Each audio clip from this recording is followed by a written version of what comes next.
Welcome to the Armada Podcast with your host, Kalorn. I actually find the Onager to be a relatively terrible ship. Fox Omega. If you're going against MSU, that's doing 3 damage, and 3 damage, and 3 damage, and 3 damage. And Juliet Whiskey. It's good to have a battle brother, a battle boo, if you will. And now, the Armada Podcast. And we're live for episode 3. Tonight we have a bit of a change of pace as we invite Truthiness from the Blissfully Ignorant Gaming Unnamed Armada Podcast. How the hell did you guys come up with a name that was longer than yourselves, by the way? You're gonna have to ask Schmitty and Biggs on... Schmitty just decided he loved that they never came up with a name, so it just became the Unnamed Armada Podcast. Then, of course, we did one of our many rebrands. I think we're up to like 3 at this point. And so then you got a name slapped on top in front of a no name. So, yeah, completely ridiculous. But tonight we're going to discuss what parts of Armada that are in need of a change or somewhat of an overhaul. And while we expect this to be an episode of non-stop hot takes, we encourage everyone to hop on Discord and join in the discussion because we figure that all of you probably have just as many hot takes and thoughts as we do. The good news is we have Juliet Whiskey back this week just to keep our opinions in line. So welcome back, Juliet Whiskey. Thank you. And keep opinions in line. Baby, it's hot take 30. Let's go. That one might end up in the intro. We'll see. So Fox, can you introduce our guest? Well, yeah, I mean, he already spoke for a solid little bit, but we have Truthiness on the program. He is, everyone's familiar with his voice at this point, in an unnamed Armada podcast way. I have the official Armada podcast questionnaire that I'm going to give you, Truthiness. So here we go. Number 1. I thought you were going to say you had the dubious distinction of conducting the interviews. That's probably a bit more accurate. I have no idea why I'm the one that conducts the interview, but here we are. So here we go. How long have you been playing Armada? So how long? This is actually a 2-part answer. How long had I wished I'd been playing Armada, or how long I've been playing Armada? So I kind of have to go back to some Army times to explain a little bit of this. So my second point in Afghanistan was 2014, 2015. If you guys played any Warhammer at that time, you'll know that's about when they decided to just blow everything up and no more Warhammer. So I was starting to look for new tabletop games to get into. I saw X-Wing, and I was thinking, oh, this looks kind of cool. And then they announced Armada. And I love larger scale games, mini games. Like, the bigger the Warhammer game, the better for me. So I hitched onto Armada pretty much as soon as I saw it announced. But then I had to wait, however long I was still in Afghanistan until I got home. I think by that point, it was solidly into Wave 1 of the game, about to be Wave 2. And most of my early games, at that point I was in Sierra Vista, Arizona. Most of my early games were Vassal, against some of the old hats there. Got my butt kicked real good in some of the first couple games because, people who played on Vassal at the time were playing all the time. So I'm a little newbie, come in and get my little baby seal butt clubbed. And yeah, I've just been playing ever since. So, you done messed up. You done messed up now. You're in the Army. Yeah. 12 years now. Going on 12 and a half, almost, yeah. God dang, good to see another veteran. So Afghanistan, so let me get this straight, because I remember Afghanistan. That place was dusty, dirty, and smelly. So you're playing Warhammer out in Afghanistan? No. I was just God no. I was too busy for that. I was we're about to jargon up a little bit here too. I was the battalion S2 at that point. I'm nothing but busy. All right. All right. All I'm doing is looking at articles in my off time on the oh so lovely Afghanistan internet, which Hey, I was providing that internet. Thank you, sir. thank you, sir, for your service and making us all not go insane. Because yeah, I don't That's know a how. purely relative term, it sounds like. Yes, definitely. So yeah, I just reading up on and just reading, getting excited about the game before I was able to actually come home and get it and play it. And then you hit this hard pivot. So it's like you hit the dirt at home over to Armada. Oh yeah, hard. I was about to say that's a hard pivot right there. Oh wow, cool. Well, it's good to have a battle brother, a battle boo, if you will. Battle boo. Oh my god. All right, I'm gonna be quiet now. Let Fox take back over. Sorry for the interruption. No, that's an awesome interaction. I love that. Okay, moving into, so you got your butt handed to you on Vassal for a little bit after you got comfortable getting your ass kicked in the ground. What major tournaments have you participated in? So regionals were probably some of the first big ones I went to. Especially once I got back to the Maryland area. The first regional I went to was around 30-ish people, I want to say. And this was like Deep Wave 2. I actually played Biggs at that one. Biggs went 4-0, and I submarined real good in the first round, jumped back up, and we played the cut game, and I beat Biggs for my first regional. And to show you just how far the game has come, that was a Defiance and B-Wings. But back before we had fighter control teams to move B-Wings around, I used Defiance. The title that you definitely know still exists. And then from there, I've played a bunch of regionals. Wait, Defiance the one that gives you the dice, or Independence the one that lets you move shit? Oh, sorry, no, I'm not. What am I? It's Independence. My God, it's been so long since I used the title that I'm using the wrong name. I'm coming to the rescue, man. That's all. I appreciate that. Yes, Independence, Fling B-Wings, Speed 4. I know how to play this game, I swear.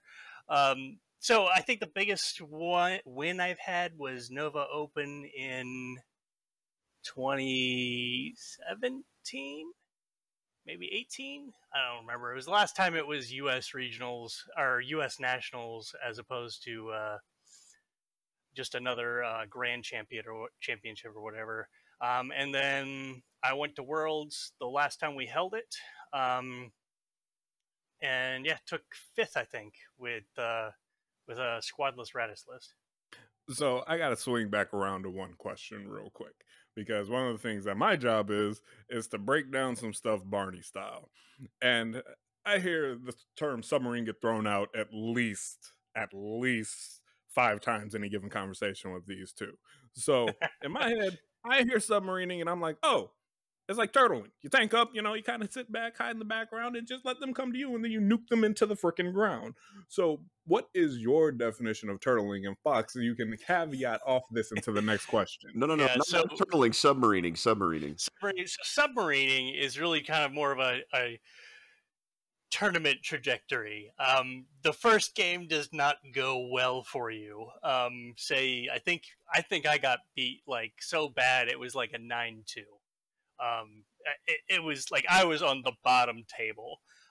So when you get down that low and you're actually, just had a bad game and you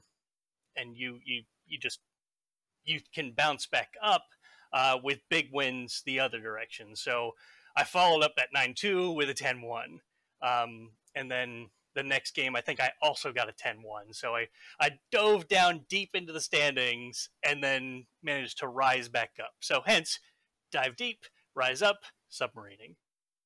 So just so our listeners at TXO, the person who eventually took 2nd in the tournament, Jason Girth, love him, got beat by me 9-2 and ended up number 2 in the tournament in the same exact way you're talking about, Truthy.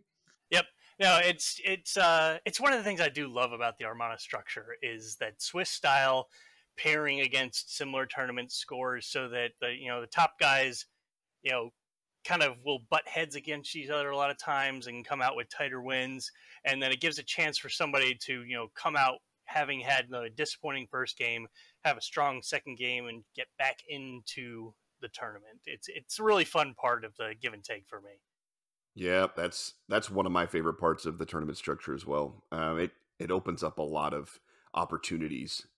And I think it becomes more apparent in the 4-game format, Truthy, as opposed to the 3-game format. Yeah, the 3-game, a lot of time you're just, blam, blam, blam, done.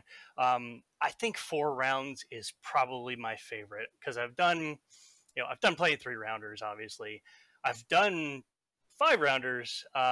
Nova Open, this will be the first year that day 1 is not a 5-rounder.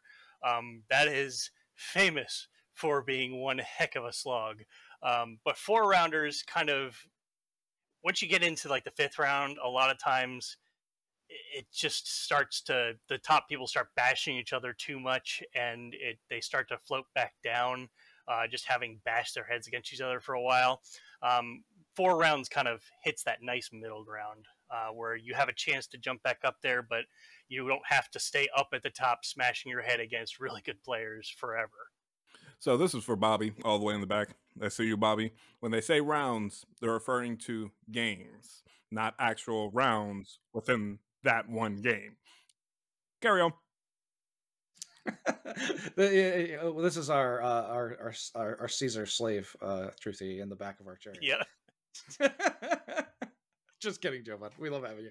One of the interesting thing is last year, Matt and I played in Lone Star Open that was run by Karnak, and that was the first time, my first experience with a 4-round tournament. And then we made the cut and went to day 2, which was another 3 rounds on day 2, and it was really remarkable to me the difference between the stamina and the type of list that does well in a 4-round tournament compared to a 3-round tournament.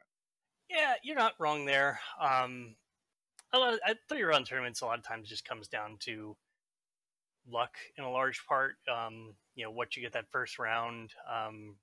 They're nice for casual tournaments, but that's why I just like, most of the big tournaments you see tend to be 4 rounds.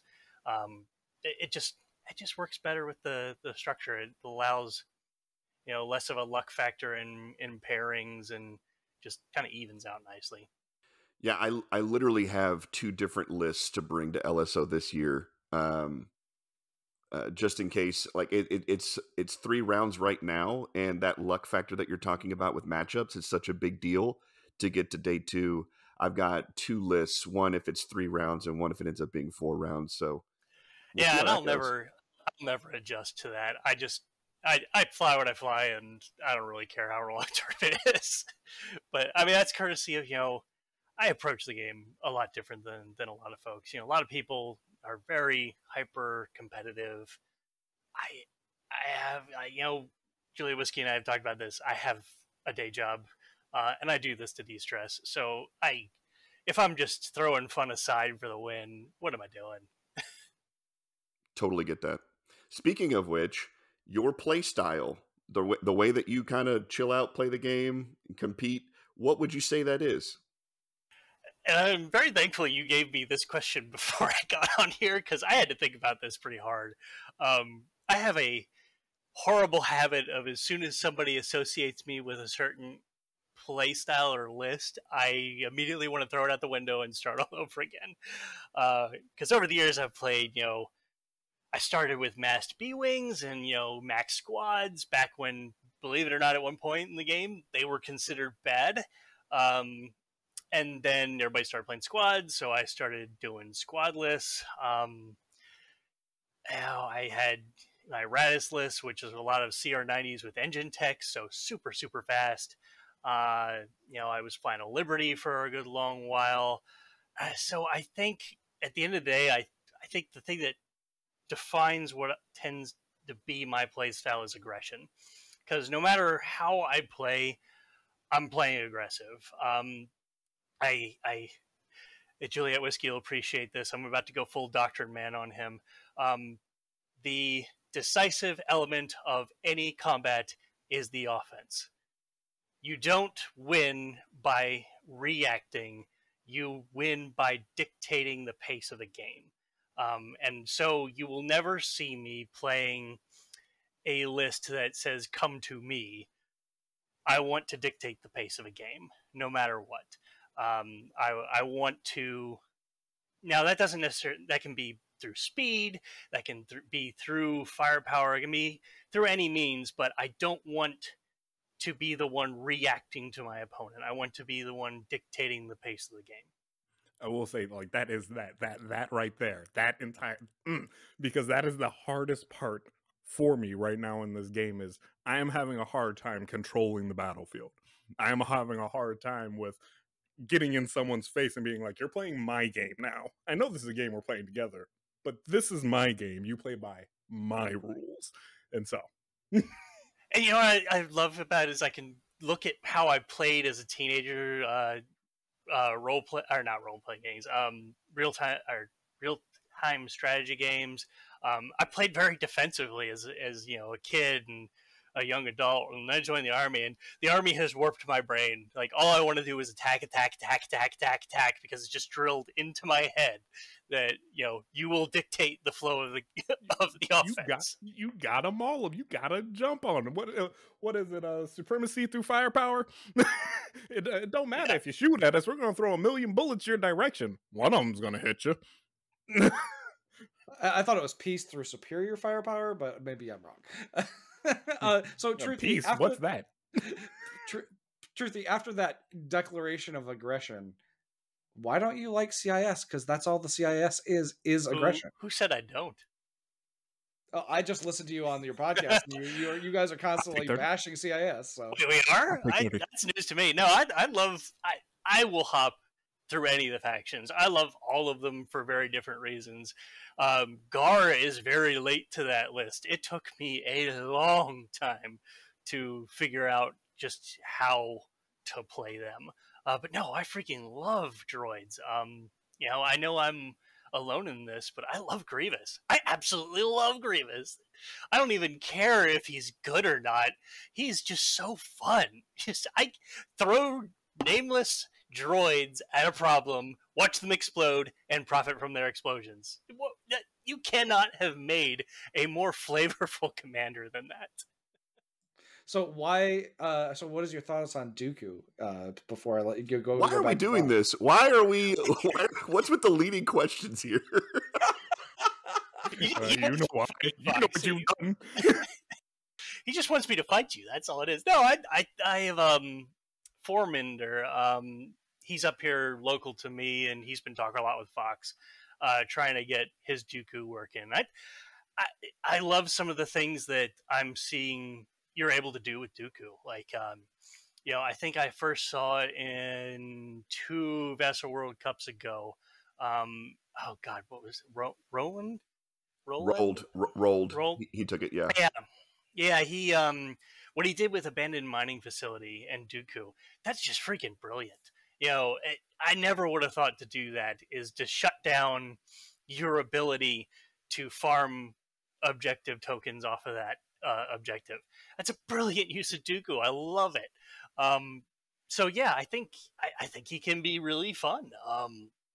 And it's really interesting for me to watch Fox and Forminder kind of experiment with Dooku and see where you get to. I love experimentation. You know, I don't ascribe to, you know, something's bad forever and ever and ever. I like tinkering with things, trying things. That's why we have that Coaster Gold segment on our podcast. You know, just look at things that, you know, might be kind of bad, but maybe they're just a diamond in the rough. And I think Dooku very much kind of fits that mold of somebody who could be really good if you tinker with him for a while, figure out his nuances, and how to leverage it. Damn it, Fox, you've got a fan. You'll find I'm a fan of pretty much anything. I have lots of fans, man. I got told the other day that I'm bringing back slicer tools. I'm putting slicer tools on my back, and whoa! Bringing them back, good sir. I will have you know, Justin Russman, aka Justin Rebel, aka Resprodius, is the one bringing Slicer Tools back. That man has brought Slicer Tools to Adepticon and to Las Vegas Open. So you, sir, are a copycat. No, there's a difference because he never. It was never like it never left him. So there was no bringing it back for him. That is true. Rasp and I have been both using Slicer Tools like crazy for the longest time. I'm the one who stopped using them. So if I use them again, I will be copying the two of you. Okay, so moving on, and this goes to our last question, actually, for you. No, I'm sorry. There's two more questions. I apologize. If you could give advice to you starting the game at the very, very beginning, what would it be? Oh, God. I probably should have actually thought about this question, too. Because I really don't know. Just enjoy every game I can, because, man, I just don't get to play enough. I never play as much as I want to be able to play. You know, I always just want to play more. So the only thing I'd say is just play more damn games. As many as I can, learn more. Yeah, because when I started this, I just wanted to play with models. I love playing mini games, and I got exactly what I wanted out of it. So I'm not really sure what I'd tell myself. I'm sorry. That's good advice. I don't think that's bad advice. Play more, enjoy the game. I feel like a lot of people don't get reminded, like, it's a game. You get so caught up in winning that you don't realize you're getting to participate in a community and play a game. No, I think that's excellent advice. Yeah, man. I hate playing a game where the other person's not having any fun at all. Like, I love being competitive. Obviously, I love winning. I love the challenge. But that's really kind of what I get out of enjoyment, is the challenge of it. If I'm beating my opponent so badly and the dice are being horrible that they're just not having fun, I just find myself apologizing all games. Like, I'm sorry, man. I'm sorry. Whole game. And it doesn't feel good to me to just beat someone into submission. And that's not a knock on anybody who really likes to, be seriously competitive. It's just not for me. I don't get enjoyment out of just beating the snot out of somebody, and they're not having any fun. I think that's where, honestly, I think that's where a lot of us get in trouble. At least me and Fox. I don't know about Paul, but like, I've been at the tournaments before, and I'm winning, and I see I'm winning. I look across the table, and the person just looks like I just ran over their puppy, and I'm just like, yeah, we can like re-roll that, or if you want to like call a ref to look at this, like, I'm totally down. Like, oh man, if it's a 3-round tournament and and they're losing badly, I'm just going to give them advice. Like, hey, you sure you want to do that? Maybe try this. And if they're clearly having a bad game, and I've been playing a long time at this point, and if I play somebody who's been playing, a year or less, like, I'm going to give them advice as the game goes along. Just it seems like the nice and polite thing to do, because you don't want to have somebody who's never played the game or hasn't played it a lot, and just gets the snot kicked out of them and all the fun taken out of the game. Biggs has this lovely saying that he brings up every once in a while: be the community you want to be. And if you want to be having fun, help somebody have fun. Yeah, that's huge. I definitely think there's a mentality shift that happens when you're playing somebody and it's just really not going well, and they open up and say, yeah, this is like my second or third game, or there's a mentality shift where you go, okay, this isn't an opportunity for me to just squish my opponent. This is an opportunity to grow the community. Yeah, I absolutely think that's right on. All right. Yeah, and if we're at Worlds, or we're at one of the big Worlds invite tournaments, yeah, got it. Game on. I'm still not gonna fly. I don't know what's not very fun. Bless Sam and his abomination of double interdictors. I'm not gonna run that. It just feels so bad. He doesn't even have fun running it anymore. So I'm still gonna do something fun, but it's game on. Anyway, I'm droning on. All good. I think we're going to cut the last question from our normal interview and get into the meat of our podcast, because we've spent a whole bunch of time talking to you at the front end here. But it's really no secret that there are aspects of Armada which are seen by the player base as kind of needing some change. Our 5 topics tonight will center around the Onager, Krista Gate, Point Defense Ion Cannons, aka PDICs, if we use that acronym, Black Dice Crits, and the corollary aspect of being first player, and then the state of the Imperial Star Destroyer itself. Our intention is to discuss the state of the game prior to each of these things being in the game, why they were released in the first place, what the effect on the game has been, and why we feel like a change is needed. So without further ado, let's dig into our first and potentially the most controversial topic, the Onager testbed and its associated upgrades. Juliet Whiskey, you had something to throw in here before we kick this off. Yes, I felt like I just sat through a freaking army training course through the first part of the slideshow right there. We got to do something different with those. Hey! I just it's the you gotta pivot smoothly here, and No, it is sharp turns. Hot take 30. Oh, the hot takes are about to begin. Buckle your ass up, guys. So, Truthy, I was personally fairly new to Armada at the time when Wave 8 came out, but what do you believe the state of the game was prior to the release of the Onager and the Starhawk? Oh God, you're making me go back in my memory. So before Wave 8, the big hotness was Radis and Two Ship. I don't know. And the SSD. To a degree, yeah. Man, the SSD was such a flash in the pan for the meta, man. Yeah, the SSD was decently part of it, but the ones that really stick in my head for Wave 7 Worlds was Two Ship with Governor Price, and it was a Quasar, an ISD, Sloan Squadrons, and guaranteed last first. They're bidding hard for first player, and they just smack you with Sloan Squadrons from across the board. And then the big counter to that was Radis, which is generally what I flew. So yeah, that's basically what I remember of pre-Wave 8 Armada. Which, by the way, Radis is a great counter to Wave 8. Just throwing that out there. Oh yeah, for sure. So I guess, did you feel like something was needed at the time to shake things up? That would be the other question, because we didn't have 1.5 yet, so Two Ship was still a thing, Price was still a thing, the evades were still in their old format. Do you think that 1.5 was more impactful, or Wave 8 itself? 1.5,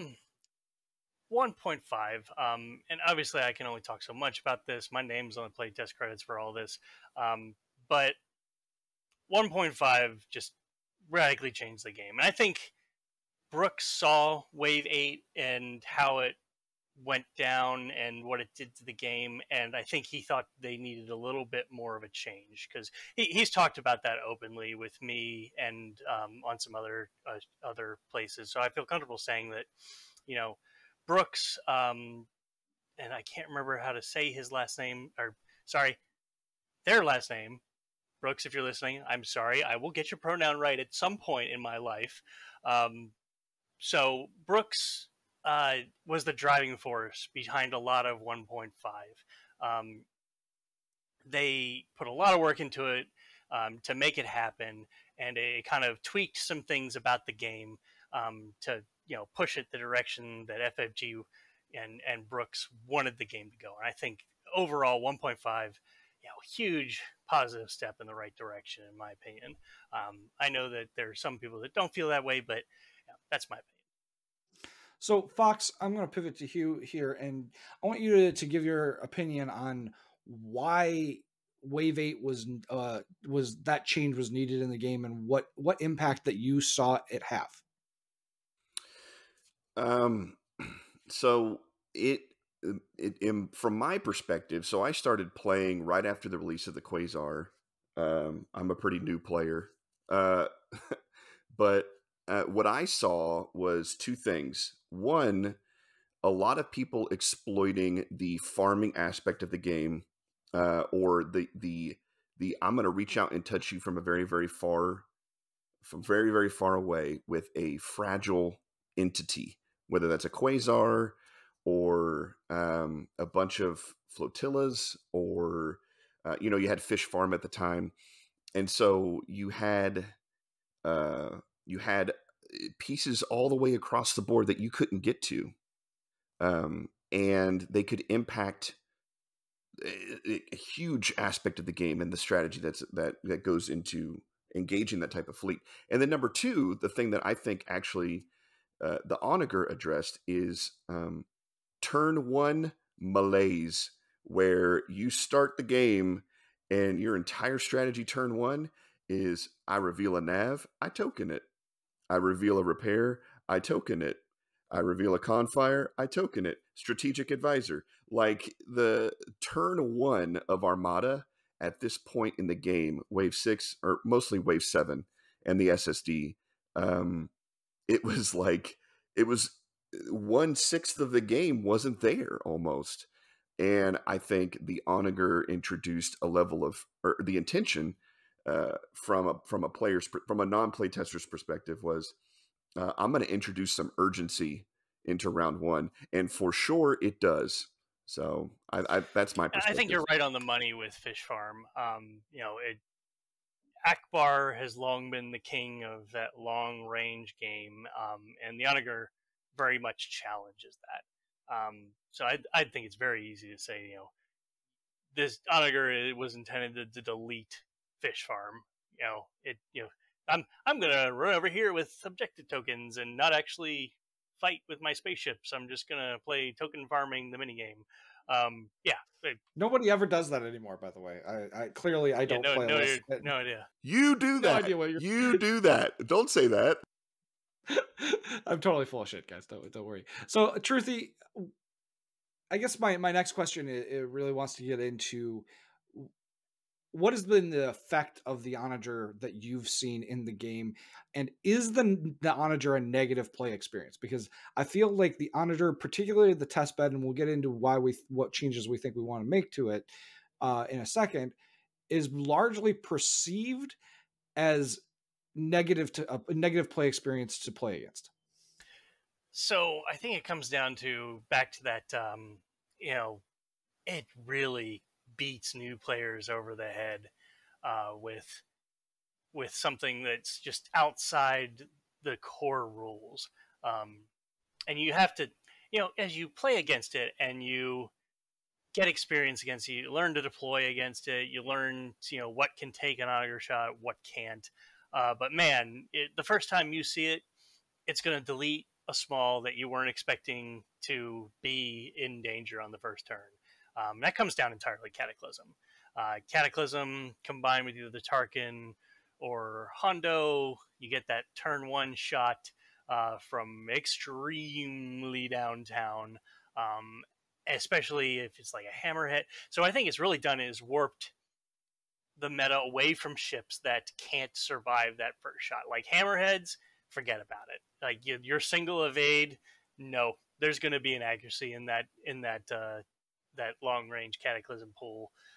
Your hammerhead's not going to survive, so you either need to deploy it so that it is not getting shot by an Onager, which might have hustle on board as an officer, and well, guess what? It's still going to get shot anyway.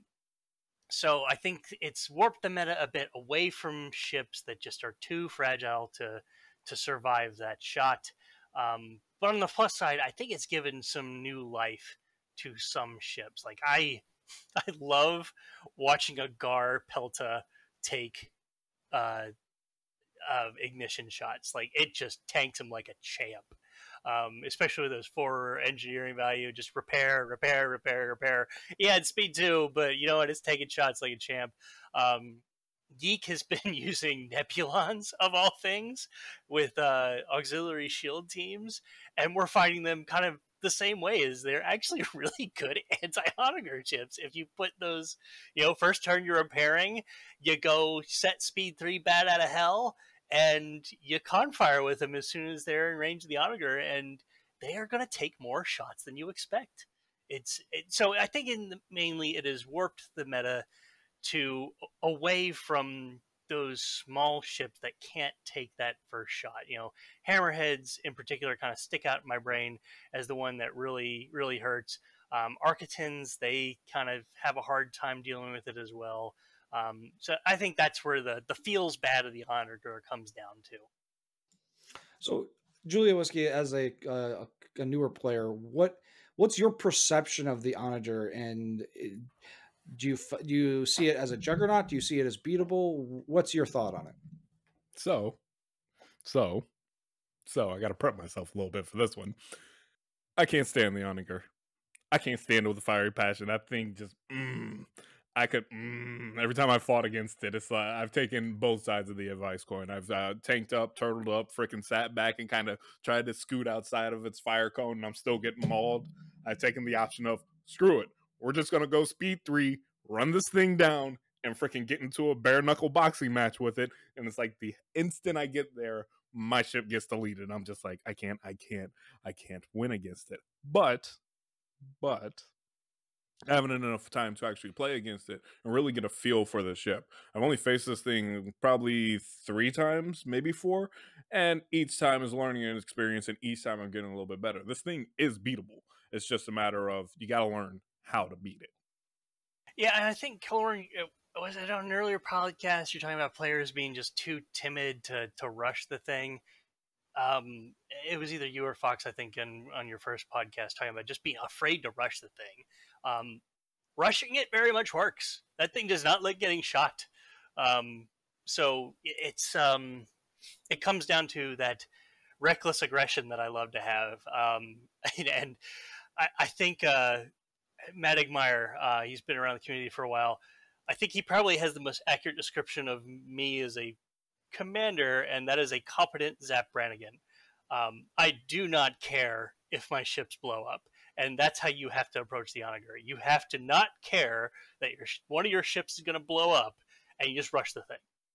It explains your passion for Grievous. Just stop exploding, you cowards. Yeah, absolutely. Exactly.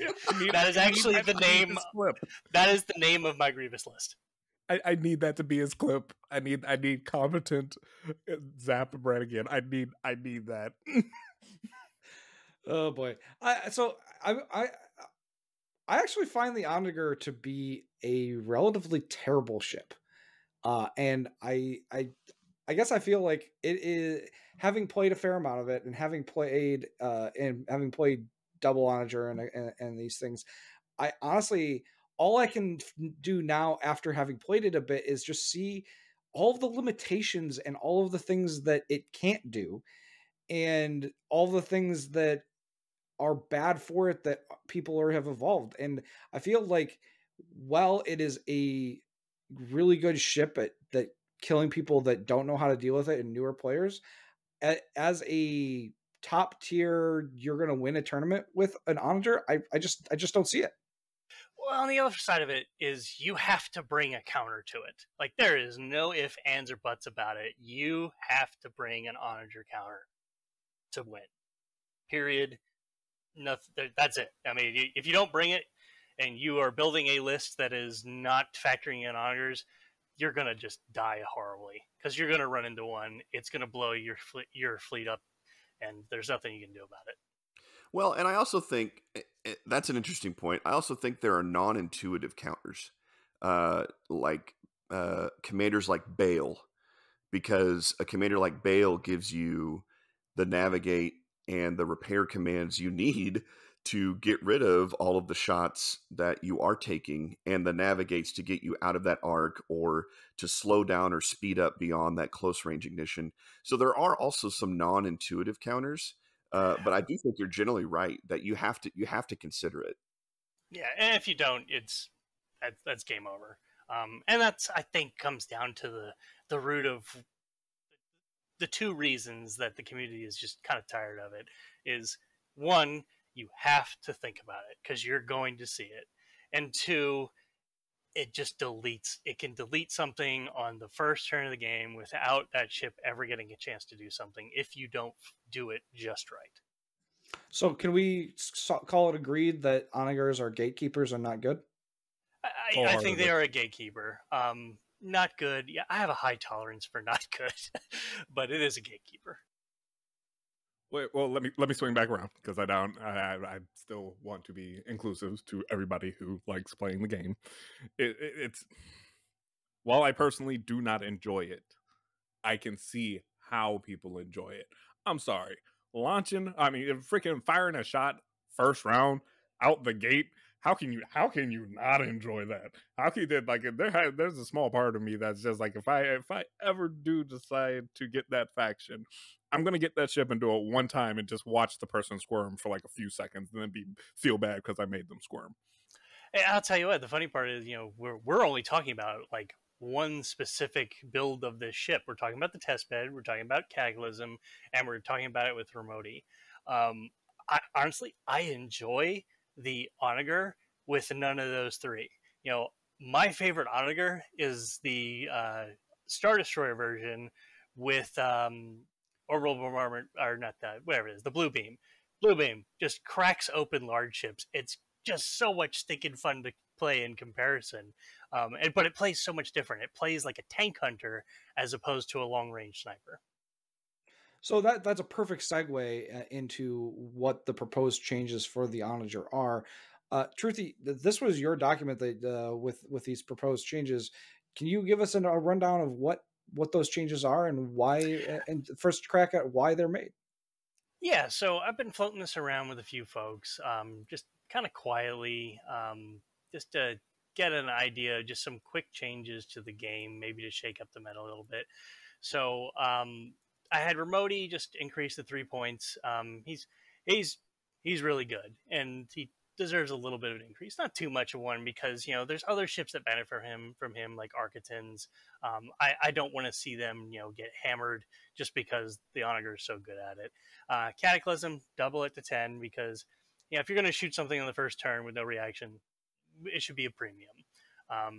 And then the test bed, a little too cheap for what it does. Increased 102, it's 6-point increase. So in total, that's just a 13-point increase on what is kind of the standard Cataclysm build. Not huge, but enough to change the calculus a little bit. That's a decent squadron in an Imperial build, so it'll shake up that just a little bit, I think.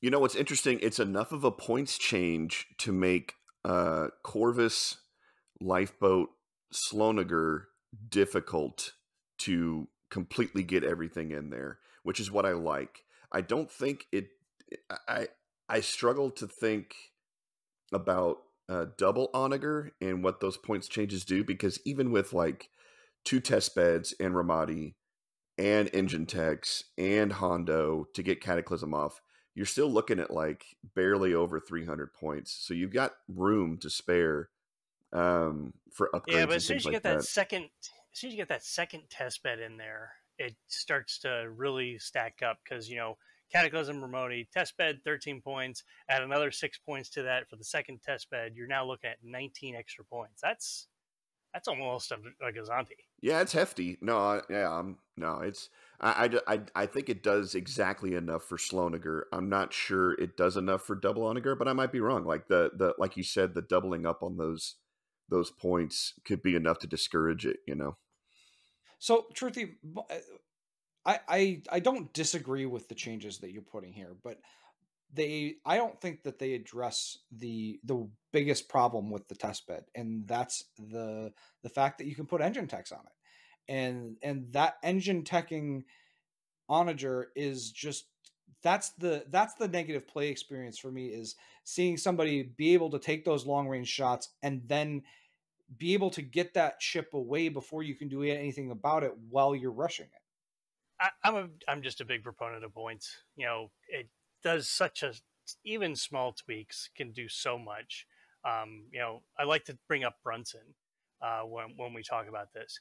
4-point change, you don't even see her anymore, because suddenly that was just the breaking point. It was 4-point or 5-point. Either way, it's just a little bit is just enough to push things out of the meta. Yeah, you're right. That engine tech thing can be frustrating, but I mean, I'm kind of okay with them spending 8 more points on top of it to try and jet out of there, because it's a very fragile ship, and it's okay I think to have to consider chasing it down. That's my opinion. Yeah. Also, it gives you reason to bring, I don't know, Phylons on a Recusant. I don't know. I'm just going to throw that out there. Shameless plug right there, Jesus. So that brings us to topic 2 of the night, and that is specifically Krista Agate. And the reason why I want to focus the discussion on Krista Agate is that, in a way, Truthy, I believe that the problem is Agate herself and the way that she interacts with other ships besides just the Starhawk, and not the Starhawk itself. Yeah, I agree, and I think when we were passing this around, I think your feedback was spot on. It's not the Hawk; it's Agate. I mean, you only have to look at where she is in the Rebel representation right now. She is the end all be all of Rebel lists. She's everywhere. She's on every ship. She's useful everywhere. And she's the reason that Rebels are top tier faction. # fight me. I will, because Kraken's awesome. But getting besides the point, it's just she's useful all over the spectrum in all different kinds of lists. So yeah, I mean, yeah, it's really frustrating on the Hawk because it's just such a giant chunk of meat to have to chew through. But it comes down to, you take Krista Agate away, and that thing is so easy to crack. It's ridiculous. So we talked about negative play experiences with the Onager a little bit, Julia Whiskey. What has been your experience playing against the Starhawk? Do you find the Starhawk to be a negative play experience as well, or do you find the Onager play experience to be worse? I haven't even fought a Starhawk yet. Like, let me just, but like has anybody even brought one to any of the tournaments I've been to? I mean, there have been a few floating around. I don't know that you ended up paired against any of them. But you know, it's. I love that he said that to you. Right? Yeah, that's kind of ironic, but what can you say? We'll kick it over to Fox, and I know that you and I have talked about the Starhawk extensively because of the things that I've been doing with it recently. But I've also gotten the impression that you find it to be something that you kind of don't enjoy being in the game. No, I just don't like. I don't like either extreme opinion. I don't like how some people say it's unbeatable, that you cannot kill an Agate Starhawk. People have done it, and I don't like that. On the other side, that that people think it breaks the game, or like, I lost my two points. Just basically, I don't like that some people say that it's unbeatable, and some people think that it should be that it's yeah. Actually, it's just one thing. I just don't like that people say it's unbeatable. Really. Yeah, it's really not. Certain style lists are going to struggle against it. If you're, Sloan in particular, I think struggles against it because you're relying on stripping. You're relying on single die attacks. That's not the way to and you're not bringing, a lot of Sloan lists don't bring ship firepower to go along with their squadron components. They lean heavily on just the squadrons, and they don't bring any coordinating fire to go with it. I've taken MSU against a Hawk. It does not like being shot at 4 or 5 times a turn. It just, at that point, Krista doesn't matter because, okay, here's 3 damage, spend your brace, so you're still taking 2. Okay, here's 3 damage, spend your brace, you're still taking 2. And that piles up. That's exactly right. I mean, Killorn, you and I talked about this when you were designing it. Like, you put expert shield techs on it, which allows you to drop a damage whenever you use a redirect.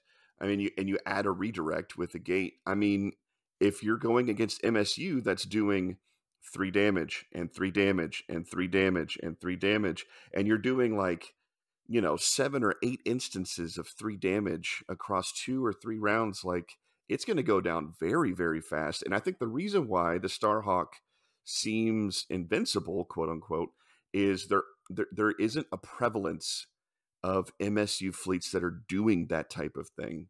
It's the same reason that Tranquility Thermal Lumi seems like it is just unbeatable. There's just not a prevalence of the types of fleets that apply this damage. But the corresponding part to that, Fox, is that I don't really mind fighting MSU fleets with my Starhawk, and the reason, like, part of the aspects of playing a Starhawk that I find is, you talk about. Truthy talked a little bit earlier about playing aggressively and making them play the game that you want to play and not the game they want to play. And I find that too many people that want to play the Starhawk as this thing that can sail through the center of the board, ignore everything, and do what it wants. That's not what the Starhawk is to me. The Starhawk is a ship that you have to use as a sledgehammer and get the specific crack in somebody's list, and you have to use its navigating abilities to find that crack and apply the force in the spot that's going to hurt them the worst. And I find like that is the aspect of Starhawk play that I really enjoy, is finding that part of an enemy list that you apply the Starhawk to that shatters their list. And I enjoy the fact that it's tanky because I can put it in play and do things that other ships can't. But the fact that it's tanky is not the reason why I like playing it. Yeah, I mean, I don't know. I mean, we've talked now a couple times about these Riken MSU fleets that are coming up, and I don't think you talk about finding that singular crack. There isn't a singular crack in Riken MSU. I don't think you find it that easily, and if you can find it, I don't think the Starhawk can catch it, honestly.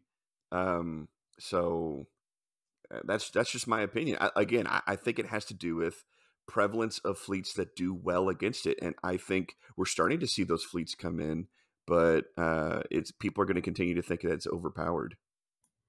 All right, so before you two get into a full-blown boxing match on this one, let's go ahead and move on to the next question, because unless anybody's got the last minute statements, last minute toss No, outs. the only thing I want to go into is just what Truthy's proposed changes here for Krista herself. Honestly, it's yours. I think you should do the honors since this was your baby. I just had a price increase. Go right ahead, because I'm kind of moderating. So yeah. So I really like how we ended this up. So it's 6-point price increase. It's really good. She's really good. Extra duplicate defense token that you can basically get a free CM use. So basically what we've added here is that after you deploy, gain 1 non-scatter defense token. During your spend defense token step, if your speed is not 0, you may exhaust this card and discard 1 defense token and resolve the effect of that defense token, yada, yada, yada. So the thing we've added here is an exhaust, so that you have to think a little bit about discarding that defense token. You can't just, discard a brace, get your Whalix back. You can't just keep spending these tokens willy-nilly just to kind of go through one big shot. You have to think about when you're going to discard it. I think this is a pretty good compromise between just straight, doing a point increase. And I think this kind of gets more to the heart of, what the utility of Krista is. No, and you do this change, and like I was saying earlier, these MSU fleets that can apply, or like Truthy, what you were saying, like these 3 damage instances, like it skyrockets the efficacy of those types of fleets. I think it's what we need to see, honestly. Yeah, I think it'll do just enough, and that's the point of all of these, is not to just take a nerf bad to it, knock it out of the meta. It's to do just enough to give a little bit of room for some other things to come back in. And I agree. I think that as someone who plays a lot of Krista, I think that this would be a way to balance her in a way that doesn't feel terrible for the people that want to play her, but but kind of limits her ability to influence the game. Thank you for listening to the Armada Podcast. Make sure you subscribe so you don't miss any future episodes. In the meantime, keep up with the show on YouTube, Facebook, and Twitter at Armada Podcast. Join us on Discord with the link in the show notes. Until next time.